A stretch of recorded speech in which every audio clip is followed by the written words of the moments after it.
ఈ రోజు ఐబొమ్మని పట్టుకున్నామని ఆనందపడుతున్నారు కానీ అక్రమంగా ఆస్తులు సంపాదించడం ఎందుకు పట్టుకోవట్లేదు, ఎందుకు అన్యాయస్తుని పట్టుకోవట్లేదు?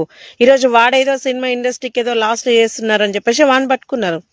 మరి ప్రజలకు నష్టం చేసిన వాళ్ళు ఎందుకు పట్టుకోవట్లేదు? రాజకీయ నాయకులు ఎందుకు పట్టుకోవట్లేదు? ఇదే టార్గెట్ గా ఇదే పనిగా ఎందుకు చేయట్లేదు?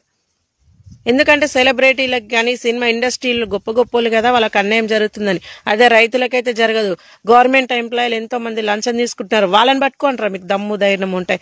ఐబొమ్మని పట్టుకున్నారు, వాడు ఎక్కడున్నా వాడిని ఎంక్వైరీ చేసి మనం పట్టుకున్నారు. మరి ప్రజల్లో ఉండి ప్రజల సొమ్ము రాబందుల్లో పీడ్చుక తింటున్నారు, వీనెందుకు పట్టుకోవట్లేదురా? ఈ రోజు ప్రజల్ని ఎంతగానో పీడించుక తింటున్నారు, వాళ్ళని పట్టుకుని ఇక చేత కాదు. ఎందుకంటే వాళ్ళ మీద రాజకీయ నాయకుల హస్తం ఉంటది కాబట్టి వాళ్ళని ప్రశ్నించారు, వాళ్ళని పట్టుకోలేరు. సిగ్గు శరం కొంచెమైనా ఉండాలి.